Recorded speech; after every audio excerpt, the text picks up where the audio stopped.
Mesdames et messieurs, ravis de vous retrouver pour ce tour de l'actualité parlementaire. À cette tribune du Parlement, on parlera de la visite officielle du président du Faso, le capitaine Ibrahim Traoré, à Zignari. Une visite marquée par une série d'événements significatifs reflétant la volonté du gouvernement de dynamiser le développement régional et de renforcer le dialogue avec les populations. L'Assemblée législative de transition, fidèle à son engagement indéfectible, a accompagné le chef de l'État lors de cette sortie, comme vous le verrez en début d'édition. Et puis, le Parlement burkinabé entre dans une nouvelle ère où tradition et modernité se conjuguent harmonieusement. Les députés ont désormais adopté des attributs d'apparat entièrement conçus au Burkina Faso. Écharpes en faso d'Anfani et macarons réalisés par nos artisans, comme vous le verrez dans un instant. Cette édition mettra également en lumière le nouveau site web du Parlement burkinabé. Ça sera dans la rubrique à l'interview express qui reçoit Souleymane Ouedraogo, directeur informatique de l'Assemblée législative de transition. C'est le sommaire de cette édition. Mesdames et messieurs, merci de nous suivre.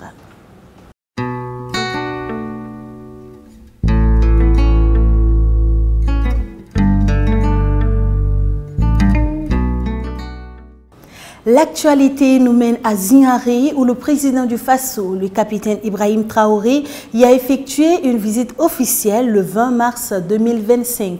Au programme, la rencontre d'échanges directs avec les forces vives de la région du plateau central sur les enjeux actuels et l'inauguration d'une cimenterie à Langou.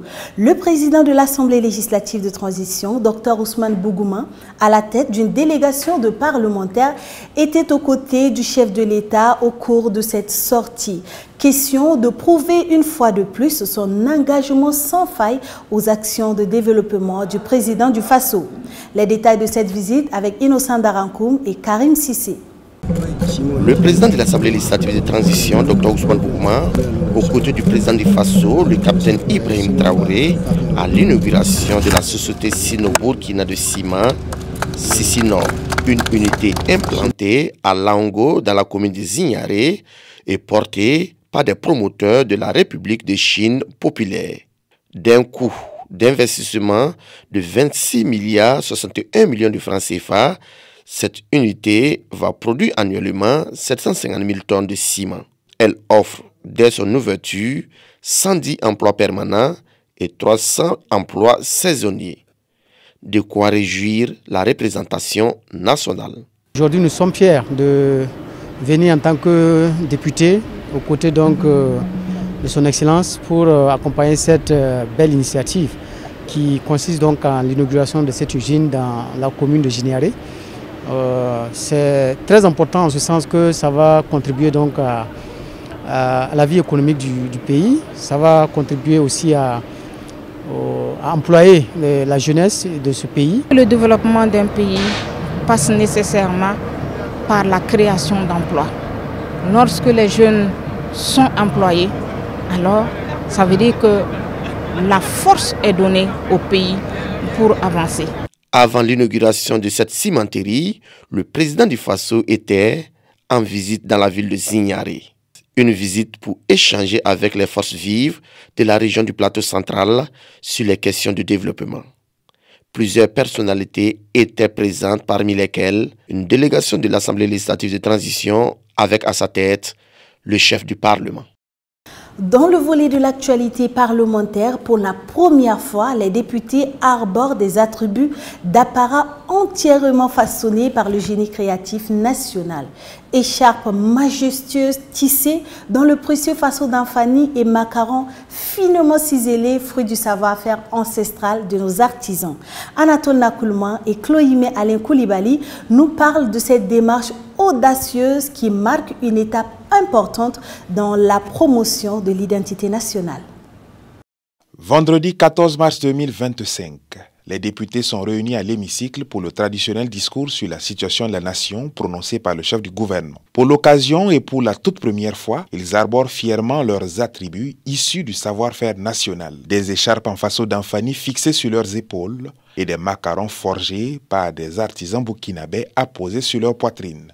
Nous la félicitons parce que c'est issu du coton produit par les Burkinabés tissé par les Burkinabés, alors pour être porté par les députés burkinabés. Je crois que cela est l'affirmation profonde de notre pays à aller vers la souveraineté. Et ces écharpes et ces macarons que nous portons aujourd'hui, les écharpes en façon d'Anfani, des macarons made in Burkina, sont également l'affirmation de notre fierté, de notre souveraineté. Les députés donnent l'exemple en consommant burkinabé. Il ne s'agit pas d'un effet de mode, mais une affirmation de soi. Une fierté d'appartenir au Faso matérialisée par la consommation de la production locale.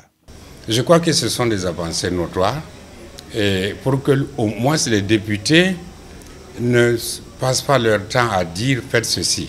Nous donnons un exemple.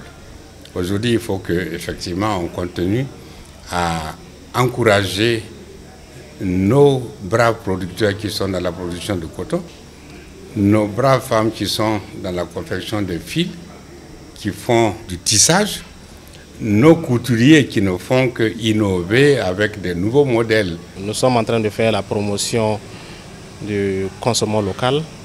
Il va donc de soi que la représentation nationale donne le pas. Cette initiative se veut être un vecteur de promotion du savoir-faire burkinabé. La représentation nationale donne ainsi le ton et invite l'ensemble des Burkinabés à produire ce que nous consommons et à consommer ce que nous produisons.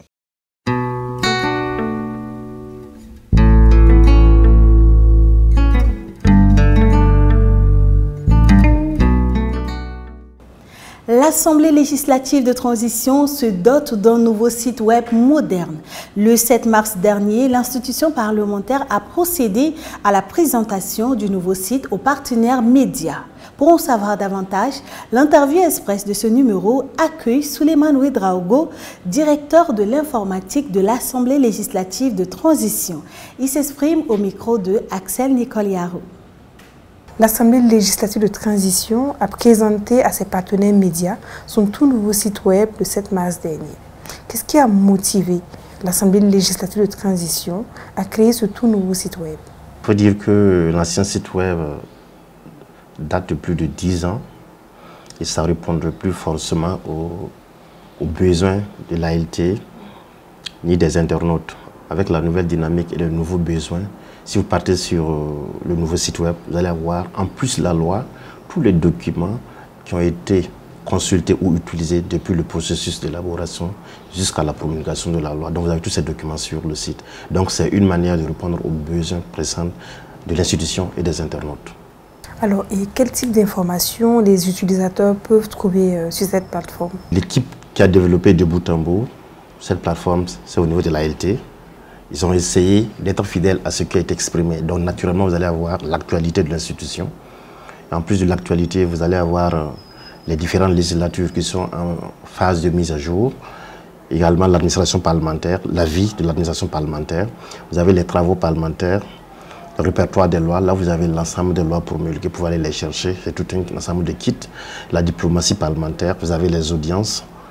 Et vous avez également les émissions télé et la radio du Parlement. Alors, et quelles sont les mesures qui ont été mises en place pour garantir la sécurité des données et la protection des informations sur le site? Depuis la conception, l'équipe technique a pris en compte un certain nombre de mesures pour protéger les données. Le premier volet, c'est côté utilisateur. Côté utilisateur, c'est ceux qui sont chargés de faire la mise à jour du site web. Et à ce niveau, tout le processus a été dématérialisé, en fait de telle sorte que s'il y a une information qui relève de telle direction, c'est au niveau de la direction qu'on fait la mise à jour. Et pour la mise à jour, il y a une personne qui est chargée de mettre les données au niveau de la plateforme, mais cette personne ne peut pas publier les données. Il faudrait que son supérieur hiérarchique arrive à vérifier la véracité de ces informations-là avant de valider. Donc c'est après validation de ces supérieurs hiérarchiques que l'internaute aura l'information en ligne. Et côté technique, il faut dire que les informaticiens également ont utilisé des outils qui sont à jour pour le développement, également des protocoles sécurité pour y accéder. Et là où il faut insister, c'est que l'ensemble des sauvegardes se font à l'ALT ici. Et enfin, quels sont les publics cibles de ce nouveau site web? Il suffit d'avoir besoin d'un document que par ailleurs on s'est déplacé pour aller chercher. Vous restez chez vous, partout dans le monde là où vous êtes, vous partez sur le site, vous avez l'information. Donc le public cible, c'est tout le monde, les internautes.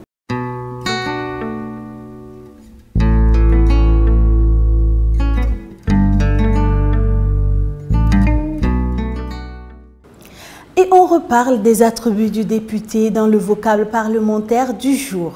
L'écharpe et le cuisson, ces insignes, bien plus que des simples ornements, constituent des symboles puissants qui incarnent l'autorité et la légitimité officielle du député. Quelle est la signification de ces attributs et dans quelles circonstances sont-ils portés? Les réponses avec Honora Bationo, chargé des relations publiques de l'Assemblée législative de transition. L'écharpe est le premier élément distinctif, apparent et externe de par lequel on reconnaît un député. Dès que le député est validé, les issues du Parlement sont autorisés à lui porter l'écharpe déclinée aux couleurs nationales. L'écharpe portée par un député symbolise la reconnaissance en tant que représentant du peuple. L'écharpe symbolise toute la charge auquel le député doit s'attendre. Mais elle symbolise aussi la République. C'est le drapeau qu'on porte d'une autre façon. Dès lors, c'est pour vous signifier aussi que vous portez les espoirs du peuple que vous représentez. L'écharpe se porte aussi lors des cérémonies impliquant les corps constitués de l'État. Dans ces conditions, les députés qui vont représenter le Parlement abordent leur écharpe. Ils portent également leur écharpe lors de certaines cérémonies d'envergure, comme la cérémonie de commémoration de la fête nationale, également lors de la présentation des vœux au chef de l'État ou au président du Parlement. Le cuisson, quant à lui, représente le second élément distinctif du député. Il est fixé à la poitrine du député à son côté gauche. Le cuisson permet de distinguer nettement le député et de lui rendre des civilités conformément à son rang. Car, sans cet attribut, il peut passer inaperçu là où il est officiellement attendu. C'est pourquoi il est conseillé aux députés d'épingler sur leur poitrine le cuisson lors des cérémonies publiques au moins. Lors de certains déplacements, le député doit porter son cuisson pour faciliter la tâche à ceux qui accueillent. Le cuisson peut se porter partout et en toutes circonstances. Il n'est pas extravagant. Par conséquent, il est conseillé aux députés de le porter partout quand ils le peuvent. Les députés sont les représentants du peuple. Par conséquent, ils doivent être avec les masses. Pour se comprendre dans la population, ils doivent chercher à être reconnus par elle. Et c'est le de la poitrine qui vient de les identifier. Et c'est ce qui met fin à cette édition de la Tribune du Parlement. Merci pour votre fidélité. Pour rester au cœur de l'actualité parlementaire, suivez-nous sur notre site web www.alt.bf ou encore www.assemblélégislative-de-transition.bf et sur nos autres plateformes digitales. Rendez-vous la semaine prochaine pour un nouveau numéro de votre émission. À bientôt et au plaisir de vous informer.